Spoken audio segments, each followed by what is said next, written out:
Hey, rock stars, if your fab shop's overwhelmed or your supplier's missing deadlines, that's not just frustrating, it's costing you real money. That's why you call HyperFab. Based in Lethbridge, Alberta, Canada, and trusted across North America, they deliver custom metal fabrication for industries where precision and speed matter most. Construction, oil and gas, manufacturing, and agriculture. From fiber laser cutting and CNC bending to welding, assembly, and finishing, they do it all in-house with fast turnarounds, tight tolerances, and no handoffs. One prototype, full production, no problem. HyperFab shows up when others can't and delivers when others don't. Head to www.hyperfab.com or call Colin Harms at 1-403-308-3308. Fabrication without compromise. That's the HyperFab edge. First notes. Gord Downie opens his mouth, the band kicks in, and we look at each other, and I'm like, we got to sign these guys, like, tonight. The great Mark Cuban once said, business happens over years and years. Value is measured in the total upside of a business relationship, not by how much you squeezed out in any one deal. And we couldn't agree more. This is the Business Development Podcast, based in Edmonton, Alberta, Canada, and broadcasting to the world. You'll get expert business development advice, tips and experiences, and you'll hear interviews with business owners, CEOs, and business development reps. You'll get actionable advice on how to grow business. Brought to you by Capital Business Development, capitalbd.ca. Let's do it. Welcome to the Business Development Podcast. And now your expert host, Kelly Kennedy. Hello, welcome to milestone episode 299 of the Business Development Podcast. And today it is my absolute pleasure to bring you Jake Gold. Jake is one of the most influential figures of Canadian music history. As the founder and CEO of the Management Trust, he has spent more than 4 decades discovering, developing, and championing talent at the highest levels. From helping transform the Tragically hip into a national culture icon, to shaping the careers of artists like The Pursuit of Happiness and Big Wreck, to managing award-winning producers and the next generation of rising stars, Jake's fingerprints are on some of the most important music history in this country. Many Canadians also know him from his 6-season run as a judge on Canadian Idol. But behind the scenes, he's been equally impactful, serving on the boards of SEMA, MMF, and Connect Music, as well as ReSound, shaping policy, advocacy, and the business of music itself. With a Hall of Fame career, a rare instinct for talent, and a legacy that continues to influence culture across generations, Jake Gold stands as one of the true architects of Canadian music. His vision, his strategy, and his ability to build careers that stand the test of time have made him a defining force in this country's creative landscape. Jake, what an honor and a privilege to have you on the show today. I don't know if there's anything more to talk about, Kelly. That was quite an intro. I will say that, the Management Trust, I want to just clarify, was founded by myself and my then partner, Alan Gregg, who I'm still very close friends with. So we'll have to just make sure that we understand that we co-founded the company together in 1986, although I started managing in 1981. So we met in late 85 and we decided to get into business. But we can get into that at some point. But thanks. Wow. That was beautiful. Episode 299. So we're crossing the threshold now. We're almost 300. So there you go. You know what's really cool too, Jake, is that we're going to be releasing this right before the new year. So this is just an inspirational, exciting episode into something that many of us never get to peek behind the curtains, right? We see the stage, we see the frontmen, we see the amazing rock shows, but we don't see what it takes to make it all happen. And so for me and many of our business and CEO listeners, understanding the leadership that goes behind running, a band like the Tragically hip is really exciting. And as a huge rock fan myself, my playlist is hair metal, so I'm pretty consistently listening to bands from the 80s. Like I said, for me, this is an honor and a privilege, and I'm excited to just learn more about you today. Okay, well, let's get into it. So I always like to just kind of go back to the beginning. Obviously, 45-year career in the music industry. Like, for goodness sakes, dude, that's got to be like most of your life. Walk me through it. Take me back to 1981. So it's a funny story, and I started managing my first band in 81. They were called the Purple Hearts, and it was a friend of mine was the drummer. I had dabbled in working with bands. I was like a lighting guy and like helping out friends' bands, been on the road a bit with one of my friends' bands. But when I was living in LA from like 79 to 81, and I came back to Canada in around spring of 81, and my friend had this band, and they were called Hot Tip. They used to be called The Numbers, and then they had to change their name. And anyways, he said, "You should be our lighting guy and our tour manager." And this was a childhood friend. He was the drummer in the band. And the band ended up breaking up before they went on the road. And so they ended up reforming like a couple of months later. They got a new guitar player, and the same friend came to me and he said, "You should be our manager." And I said, "Well, I don't know anything about it." He goes, "Don't worry, you'll be good." And I was like, all right, I guess I'll do that, because I really wasn't doing anything else. I had finished high school, did a half a year at college, and I was bored. And I was like, okay, let's do that. And that's all I've done since. So I guess he was the first to kind of discover talent, because he kind of discovered me, When I was inducted into the MMF Hall of Fame in 2013, they gave you tickets that you could have for friends and family for the event. And I invited him and his wife to that thing. Wow. And in my acceptance speech, I pointed him out, and I said, "This guy right here, he's sitting right here. He was the guy that gave me my first shot." So his name's Coleman York. So I'll never forget. And we're still friends to this day. Like, we still get together and go out for dinner and things like that. Yeah. Yeah. And this is someone I've known since I was in grade 6 or 7. So. Wow. What a full circle moment. Hey, it must have, like, on the other hand, to see somebody of your success up on that stage and know that you played a role in that you made that pick, that must feel pretty good on his part too. Yeah, I mean, he left the business. He stopped drumming and he went into other things, and he's been quite successful in his life. But it's interesting. We have this relationship that there's this connection that's gone on for so many years now. Like, so we're 44 years. Next year will be 45, right? So I'm 67 now, so I'll be 68 in April. Okay. You say most of my life. Yeah, about 2/3 of it. Yeah. Yeah. But once again, with that level of time, 45 years into the industry, it's like, of course you're leading the charge here in the Canadian music industry. Like, you can't spend that much time perfecting your craft and not just become the best at it on some level. And I'm very excited, like I said, to just dive into that with you, because we've talked to CEOs of Fortune 500 companies. We've had people from all areas of business. Mm-hmm. But the music industry is one area that we just simply have not explored in 300 episodes of the show. And I think, is it because, Jake, the music industry is actually incredibly small? Is it very small and tight-knit? Or is that maybe just because we have an outside perspective of it? Oh, I think it's really large. It's a global business. And the barrier to entry compared to when I started is like zero today.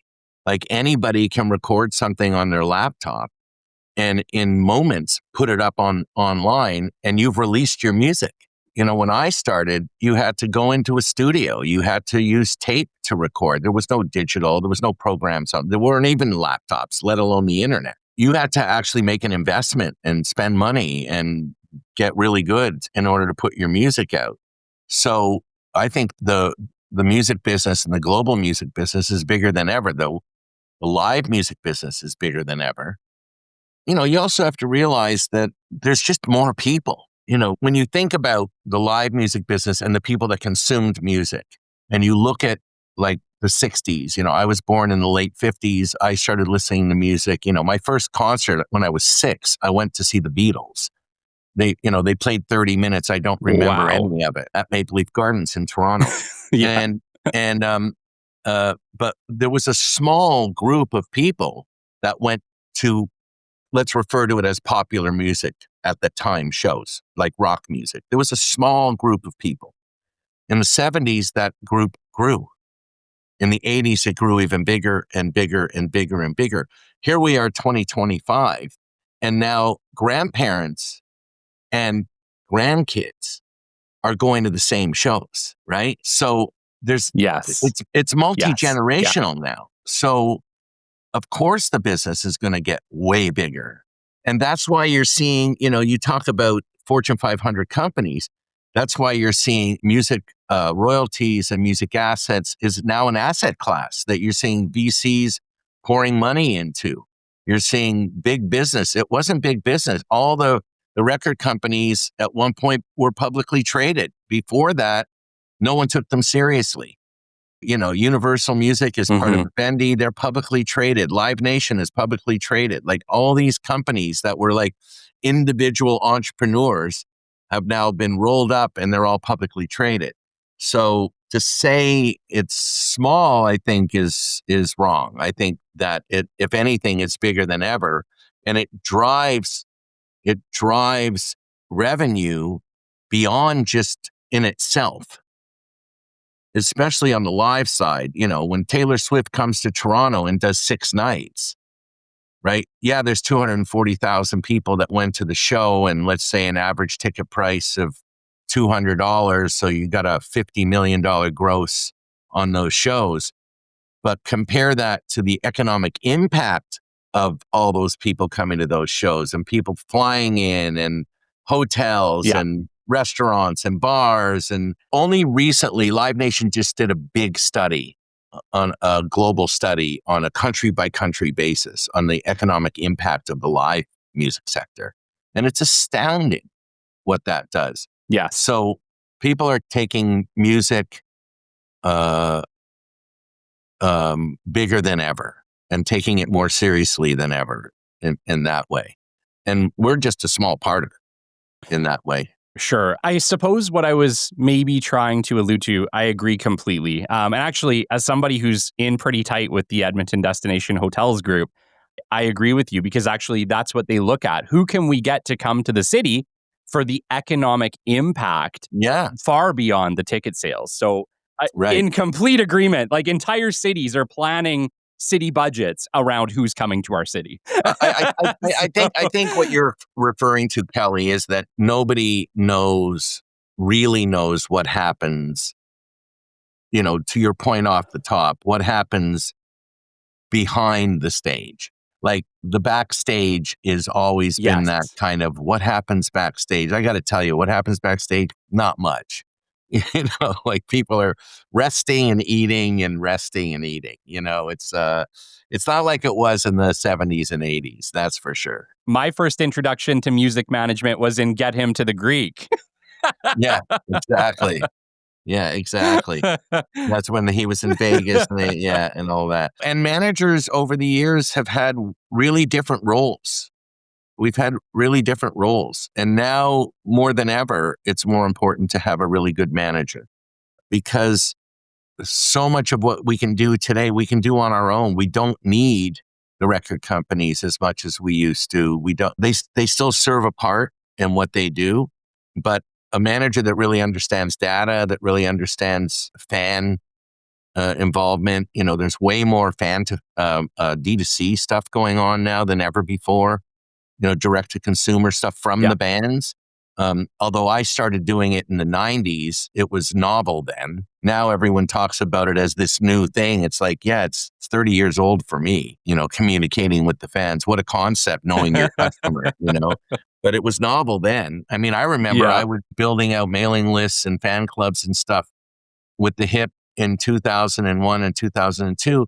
And the record companies didn't even care about the data. They just wanted to sell the record. And they were like, no, you can have all the names and you can have all the data. And I was like, great, you're going to pay for me to get all the data? I'll take it. But now they want it all. They want all the data. Absolutely. So that's the business has changed a lot in that way. In a lot of ways it hasn't too. Can you lead us into what a music manager actually does? What is the real job behind the scenes? I've heard you refer to it as the CEO of essentially the company that is the band. What is the job of a music manager? I mean, I say it that way because it's the only way for maybe even your audience to really understand it. I am running everything. So the buck stops with me, whether it's tour personnel, whether it's record company, whether it's publishing company, whether it's third-party sponsorships, whether it's merchandise, whether it's any of that kind of stuff. Everything runs through me. And then I take those things to the band and we discuss and we make our decisions on whether we're going to do something or we're not. There's a lot of things I get a lot of leeway with where the band is like, yeah, you'll know what's good for us and what isn't. And that's the relationship that you build over time, right? Where you get to know what they want to do and what they don't want to do. And then your job is to advise and counsel them on, here's an opportunity. Here's the upside. Here's the downside. No different than a CEO going to the board of directors. The artists, whether it's a group or an individual, they're the board of directors of the company. It's their company. It's their business. As a manager, because I manage multiple acts, I'm managing multiple boards of directors and I'm the CEO of various different companies. So I think that's how you have to look at it. Yeah. So to say what I do is a lot of things. My inbox is full. I'm making calls. I'm doing global touring things. It's all of that stuff. So to be able to just sort of pinpoint it as to the one job, really, I'm overseeing a business. And the business has many sources of revenue and many costs involved in it. So you're overseeing all of those things. Now you work with lawyers, you work with business managers / accountants when you're planning touring, when you're planning, if I'm in the middle of a renegotiation, I'm going to sit down with the lawyer and I'm going to sit down with the accountant and say, okay, what does this actually mean? Well, we're going in to try and renegotiate a deal or something like that. So we're doing financial assessments on all of it. But at the end of the day, the job is to make the client money. Like that's the job. Yeah. I see so many leaders, especially leaders, in your position where you're executing at such a high level, such a high time management level, where especially nowadays, and in a lot of ways, you've probably been doing this for way long before it was cool. I think most people during COVID got the experience of essentially working from a home office for the very first time. I do imagine that in the music industry, you guys have been operating that way for a very long time.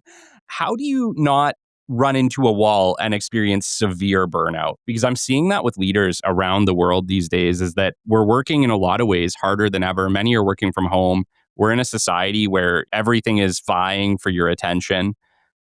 How have you been able to sustain this for 45 years at such a high level, managing multiple high performance acts and seem to do it and still be here and be just fine? I would love to better understand how you've been able to sustain yourself. That's an assumption, Kelly. But first of all, Sure. I had offices and I had staff in the offices for many, many years. Only in the last 10 years have I actually set up in my place where I live, but I happen to have a great setup. And if I didn't have a place like where I am now, I couldn't do it because I'm very diligent about work. So I have a 2-story loft in downtown Toronto. The first level is the office. The upper level is where I live. And it's a big place. So it's not like I'm cramped in or anything. Yeah. So if someone came to visit me and they came in, they'd think they were in my office. And I treat my office like Okay. I'm going to work, right? So I sit down at my desk every morning at 10 o'clock. Do I work before then? Yeah, I'm up at 6:30, 7 o'clock every morning. I'm answering emails. I'm getting things started. I'm getting things going. Not making any calls, but sometimes, I'm on a call with someone from Europe. So I need to be on the phone or on a Zoom or something like this at 8:30. I think what COVID taught us is that we could do it. And it allowed us to actually do this. I don't have to get on the phone with some guy in Holland. I can get on a Zoom, have a face-to-face with them and discuss potential deals. And I've done that many times. And I don't have to go to Holland to have that meeting, where before I'd have to. Yeah. So now I can do it like this. Yeah. And I think what COVID did is it told everyone, oh, you can do it this way. So those were sort of the silver linings that came out of it. Totally. So I think that, and I'm really good at compartmentalizing things and time management. Like I know when not to get, that's probably the biggest lesson I learned over the years is when not to get involved in something and knowing how to recognize something that's just going to be a time waster and not to do it. So I say no a lot more than I used to. And I'm diligent. And plus I jokingly say I don't work because for me, it's what I do. It's part of my lifestyle. And so I don't see it as work. I don't like, oh, I have to go to work. I don't see it that way.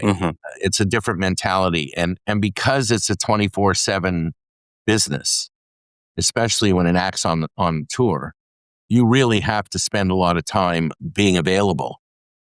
I do have boundaries with clients. If it's not an emergency or urgent and I don't respond over the weekend, it's because I don't respond over the weekend. And sometimes you have to train your clients to understand that your emergency is not an emergency. You may think it is. Plus, you're dealing with creatives. And I think when you're dealing with creatives, you have to understand that they can get the muse at 2 a.m. and they want to tell you about it at 7 a.m. the next morning.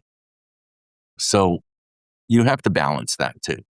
But yeah, I don't know if I've ever had burnout. It's probably cost me relationships, like on a personal side, but I made that choice. So I don't have kids either. So it's probably a little easier, right? Okay. Yeah. Yeah. I love that you said I made that choice, because I think maybe a lot of people in leadership roles, they don't acknowledge the fact that they did choose to do it. They did choose to take that position. They chose to run that company or start that company. And a big part, I think, of ownership of that and feeling good about that decision and not ending up in a place where you're really down about it is recognizing that at the end of the day, it was your decision and your choice. And you can still choose to do something else whenever you so desire. I think a lot of people don't take ownership necessarily in that way. So I love that you touched on that. I chose this life. Yeah. And I actually don't have regrets. I don't live that way. Like my favorite saying is no rearview mirror. And I think that's being an entrepreneur. Entrepreneurs want to always figure out what's the next thing. And I probably could sit back and pat myself on the back for all the things I've done over the years, but I don't. I'm always thinking about what am I going to do next? What can I do next that's going to be cool and it's going to make my clients money and it's going to be fun and all of that stuff, right? So you have, I think, probably one of the coolest jobs on planet Earth. I'm sure it has its moments, but I can't see anybody staying in something for 45 years if they didn't absolutely love it. Would you say that your passion for music has stayed steady, has declined, or maybe has grown in your time in the music industry? I always love music. I listen to it. I'm in the car. I'm here.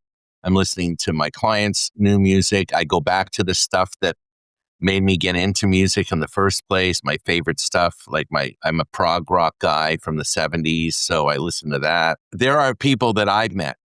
I was at an event recently and someone said, yeah, I tried to be a manager for a while.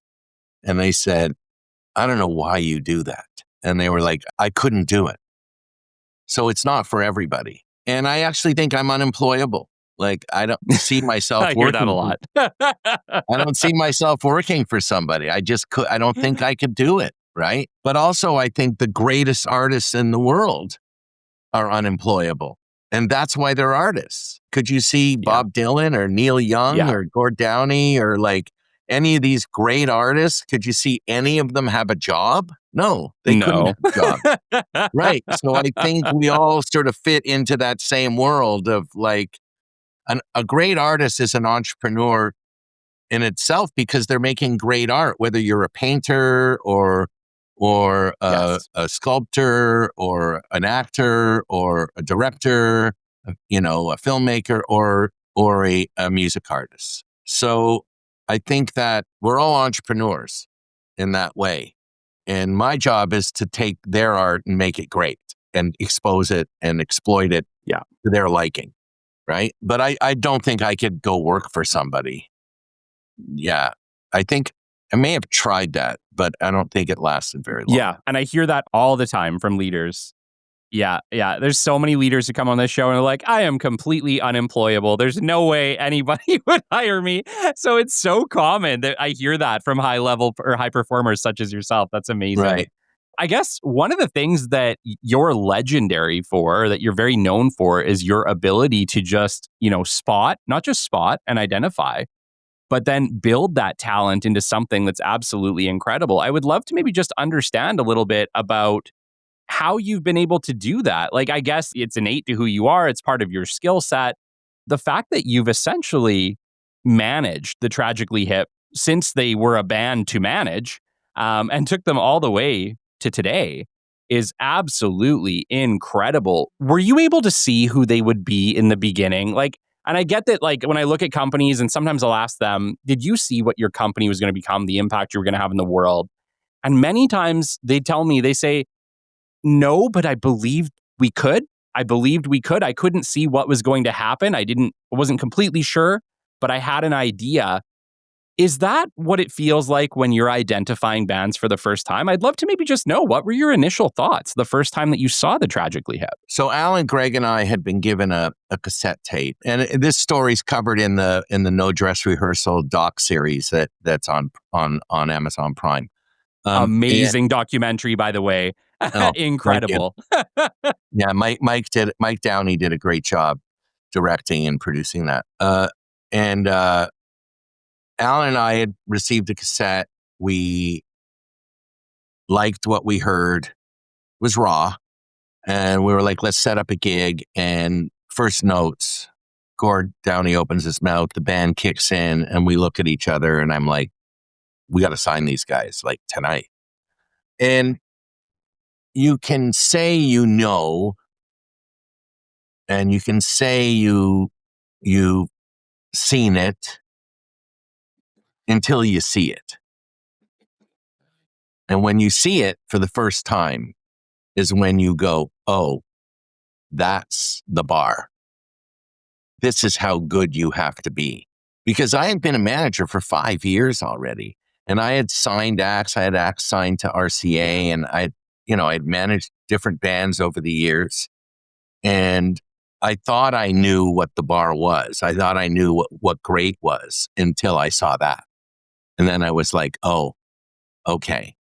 And I can't say it's innate, but what I can say, and you probably have experienced this yourself, Kelly, is that for me, it was always this involuntary response that happens when you see greatness. And it's not something you're conscious of. It just happens. You feel it in your body, right? You feel it. You're like, whoa, what's happening to me here? Something just affected me. And it's very true. It's no different than the first time maybe you heard your favorite band and it made you go, made you feel something that you didn't feel before you heard it. And I think that Yes. became the litmus test for me. Like when I was on Canadian Idol, people would say to me, "How do you know?" And I said, "You know when you know." And that was always the judge for Yeah. me. Is this making me feel something that I didn't feel before they came in the room? And so that became sort of my judgment at that point. Is like, oh, now I understand what this thing is. I had been managing for 5 years, like I said, and I had never actually felt that before. I was just looking at talent and seeing what I could do with it and hustling and doing my thing. But when I saw that, I was like, okay, this is serious. This is next level. And Alan came from a research and marketing background. A lot of the early stuff we were doing, a lot of it came from his ideas of positioning and, because he had worked with politicians and, he likes to say, his job was to help politicians find their voice. And we applied some of the same tactics to bands because it was all about reaching the public. So it was a way like, how do we position this? How do we do this? And we identified certain things, especially with the hip, about them early that we knew were going to be the way to kind of reach the public. And a lot of it went against the grain. A lot of the stuff, we would come to the record company with our ideas and they would think we were crazy because no one had ever said these kind of things to them. And it ended up paying off. And they would, afterwards, they'd be like, wow, you guys were really right on that. Yeah, because we knew what we had, but we always took a different road.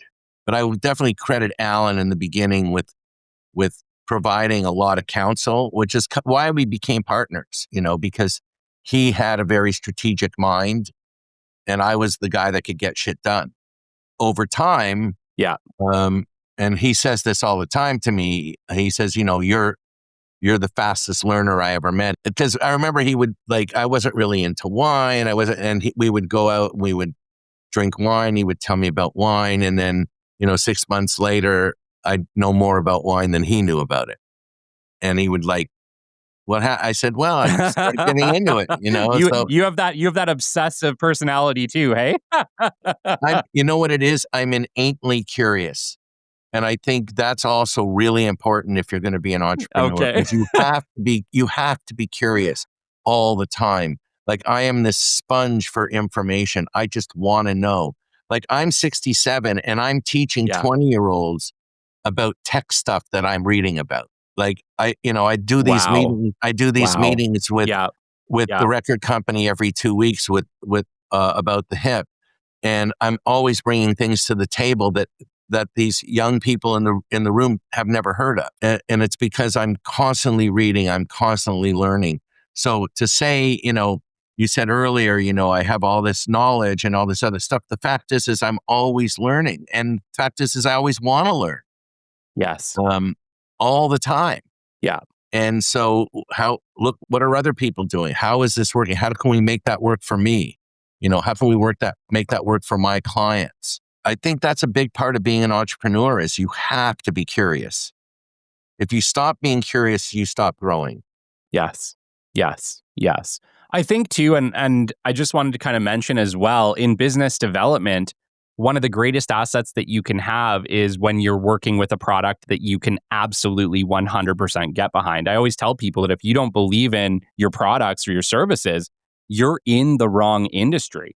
And I wonder, just kind of based on our conversations, when you said that I saw greatness when I saw them play for the first time. I hadn't recognized it before then. I saw greatness. At that moment, you believed. And I wonder how much your belief in that greatness helped you scale that band to be, I would say, the number one recognized Canadian band of all time. Well, especially me, because I can't say that for every manager, but I can't work with an act that I don't have that belief in. There are a lot of management companies that just take on a whole pile of acts and some of them are going to be big, maybe not, a lot of mid-level, and they're just acting like an agency almost, where they're just like generating revenue, but it's not really this sort of holistic career management thing. That's why I don't have a ton of bands. because that's not what I do. My Yeah. my philosophy is you go all in.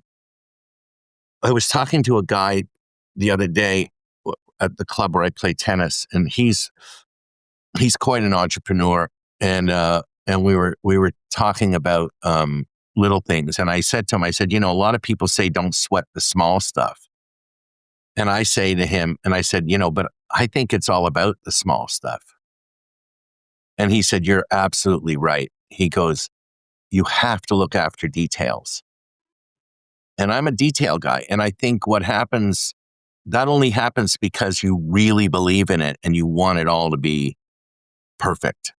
Now, perfect's a tough word because there are a lot of people will say, you alienate people when you become a perfectionist, but it's like, hey, this is all we got. And that's the other thing is like, I'm a defender because most of the people I deal with outside of the group get a paycheck on Fridays. And I don't get a paycheck on Fridays. And neither does the guys in the band. That's right. And Yeah. so Yeah. there are people that can accuse me of being micromanaging and perfectionist and all this other stuff. It says, yeah, because this is all we got. Like, this is our thing. So it's got to be according to our rules, not your rules. And so the belief, I can't do it unless I have that belief, because otherwise I'll get bored and I'll move on. And the other thing is it's the thing that keeps you invested. But the other thing is I've taken on acts over the years and they lose the belief, no matter how much I believe. And I've had to sit them down and I'm like, I'm taking a commission, but you get most of the money. Why should I believe more in what you're doing than you when you own the business? And if they start to lose the belief, then I can't do anything. Then I'm out because I can't do it. I can't work with them if they're not all in. So I always like to say there's no plan B in this. We're talking about artists, but that exact same thing applies to Fortune 500 companies, right? If the CEOs and the leadership lose belief in the company's toast. There's nothing that anybody supporting them can do. Yeah. Yeah. It was funny because I watched Dragon's Den just because I like to see some of these ideas and entrepreneurs, and it's a fun thing. I know most of those deals never get done. Like, they never, 96% of them don't close. But it's always interesting to see the responses. And it's funny how many times the entrepreneurs are pitching something and they have an idea and they have a business, but they actually have this other job because they're not all in. And some of the dragons are like, hey, you're not all in. Why do you expect me to be in if you're not all in? Yep. There's also a lot of contradictions. Some of the people say, I'm all in and you're investing in me. And they're like, well, I want to invest in the product. It's like, I think that, but it's for me, it's an interesting sort of case study to watch how people see themselves, how the investors, the dragons, whatever they want to call, treat the investments. The difference between what I do and a product is we're making art. And art has a visceral reaction. And if I buy a new pair of shoes, I may get a visceral reaction the day they arrive and the first time I put them on. But after that, it's kind of over. Right? Sure.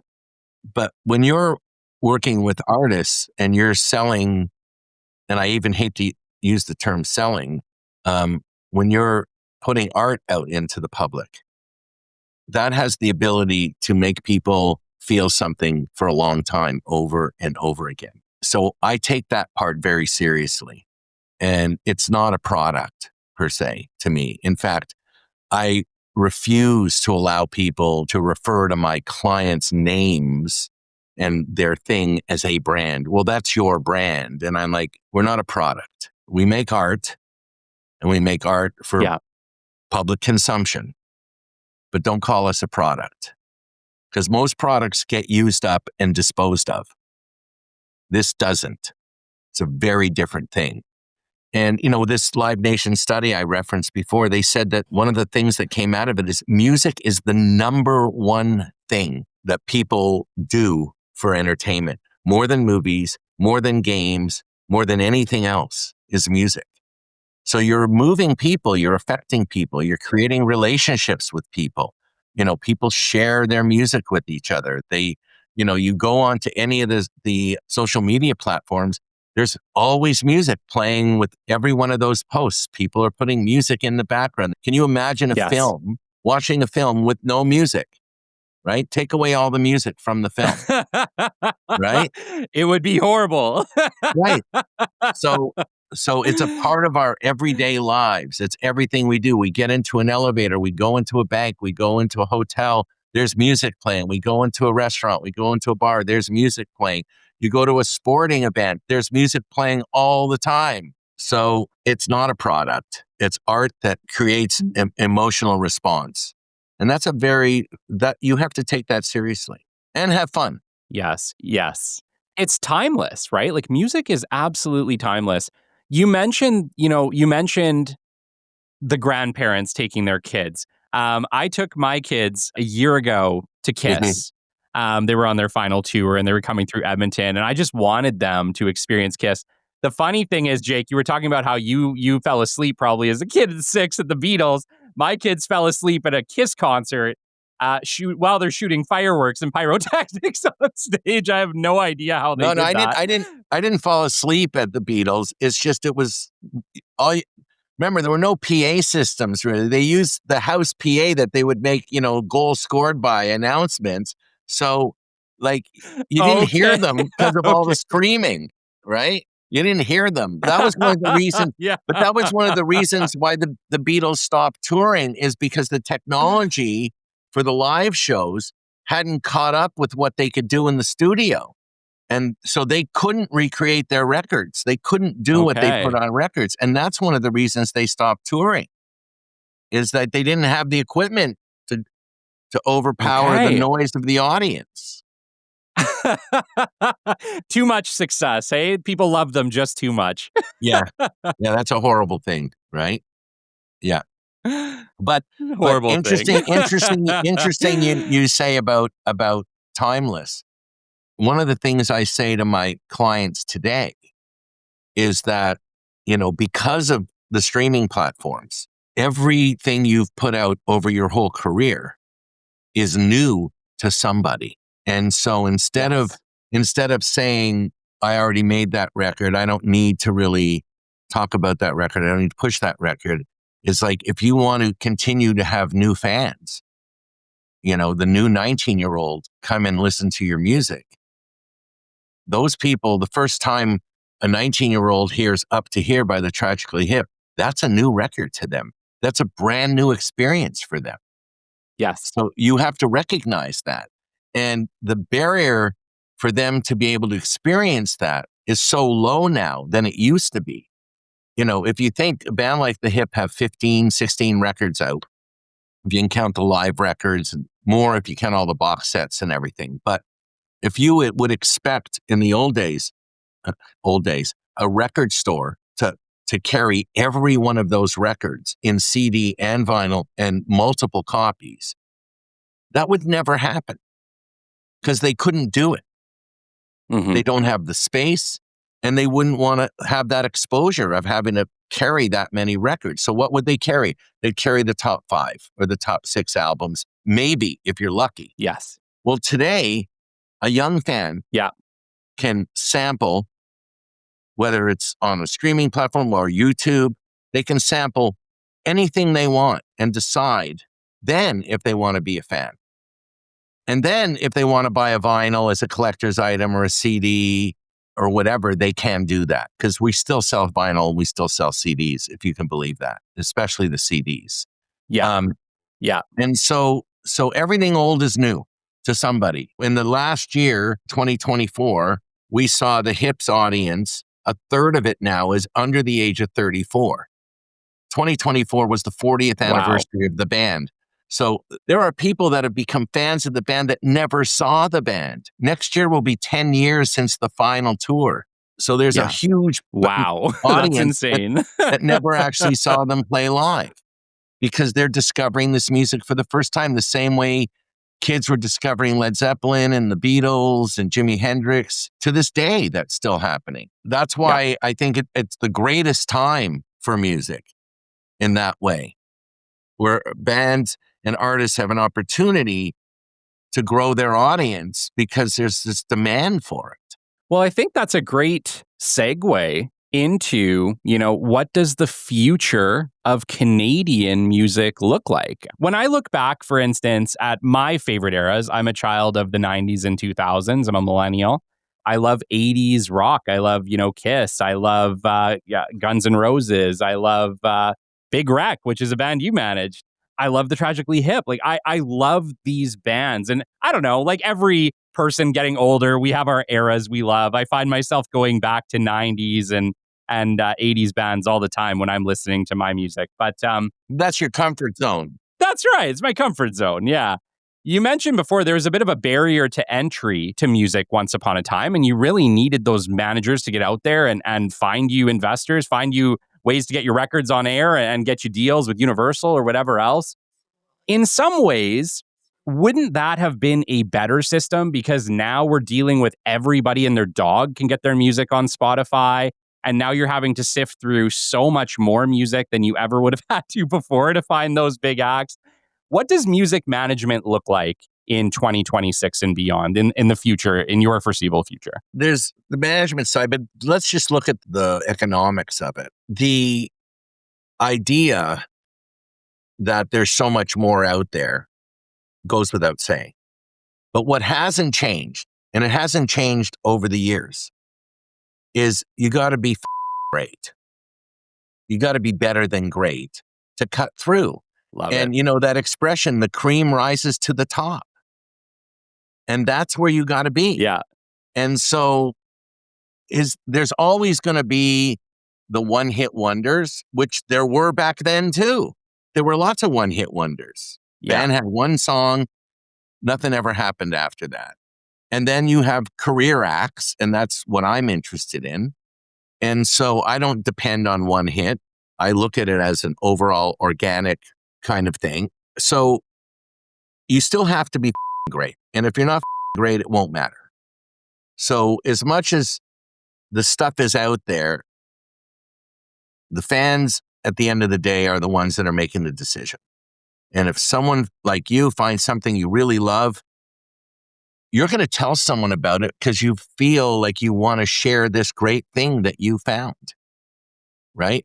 So I also don't look at it as Canadian music per se, because of the streaming platforms, they're global reach. Now I don't have to worry about getting my record out in Holland or getting my record out in the UK. My record's out. It's out around the world. Now it's about how do I market it?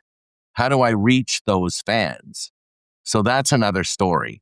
So data is important today. And the other thing is the streaming platforms give you all this data. Like you don't see it. You can see how many plays the song gets, but I get other data. I get background. I get granular data. Okay. I get granular data from all the streaming platforms on where we're getting things and where we're seeing things and who they are and the demographics of them and everything else. And I can market accordingly to those people.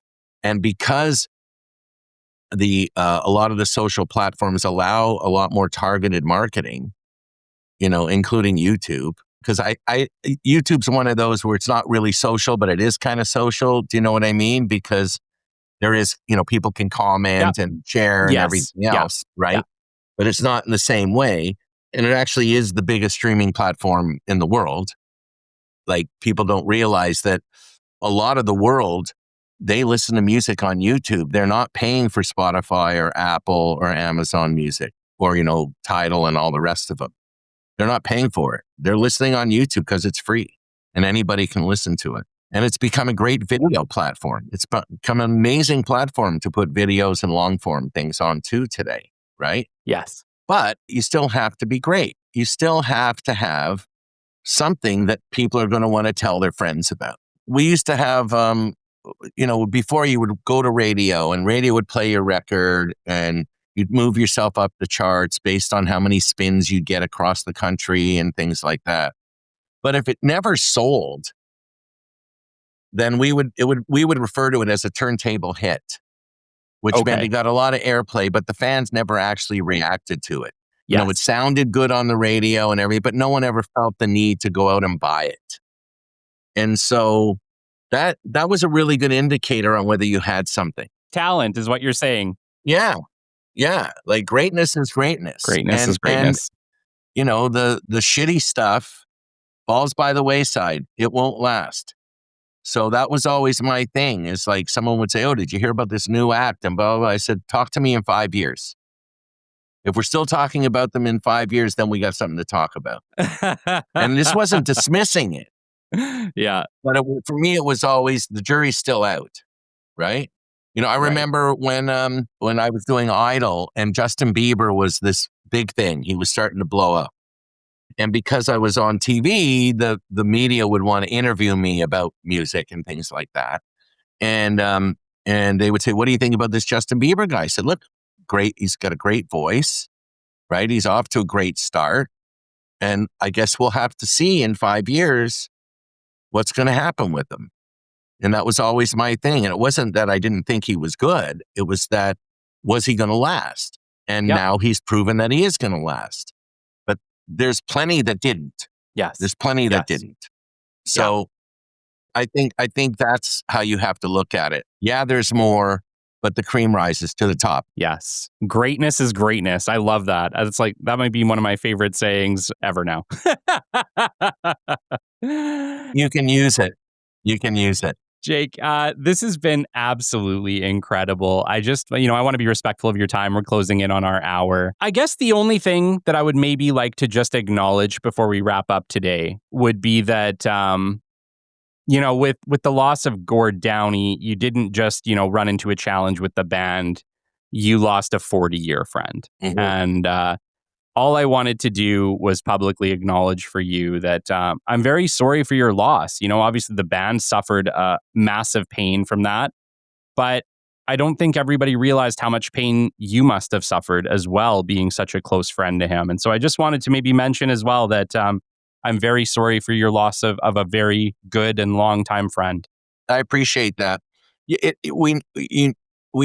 do want to point out, and it's covered in the documentary, that I managed the band from 86 till 2003. Alan was my partner for that whole time, but he stopped working with me on the band in 94. He decided to step away. And then the band and I split. And so while I managed Gord on his solo records post the split. I still managed him for the first 2 solo records. But then I didn't work with them for a number of years. And I didn't work with them on the final tour.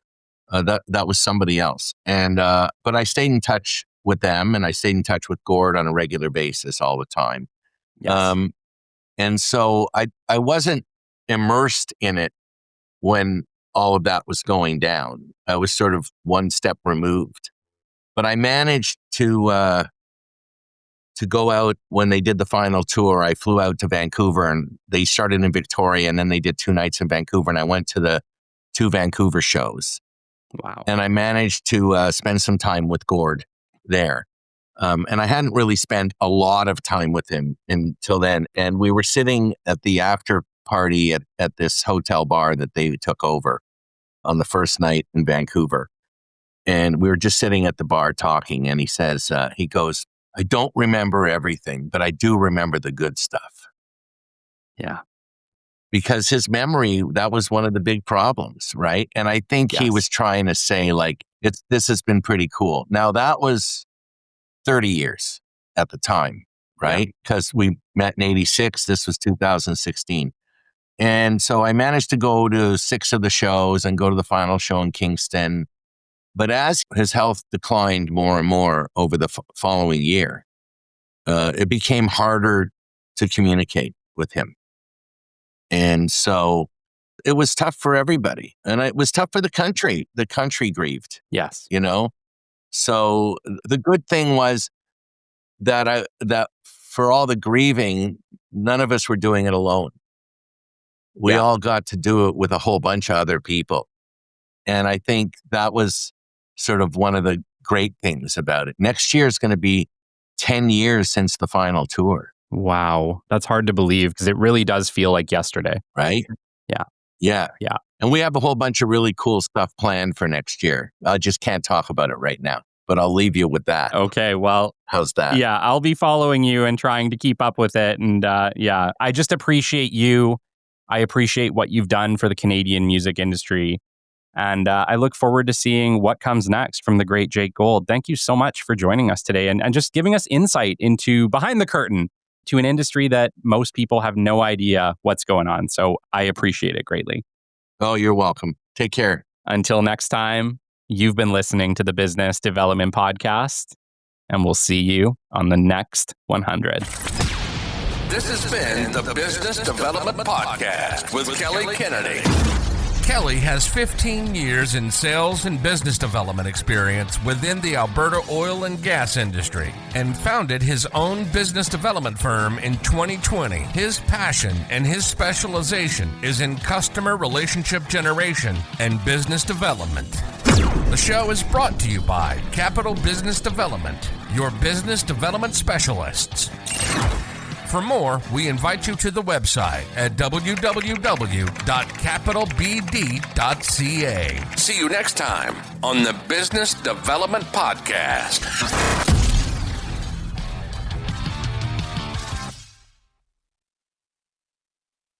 Hey, rock stars, if your fab shop's overwhelmed or your supplier's missing deadlines, that's not just frustrating, it's costing you real money.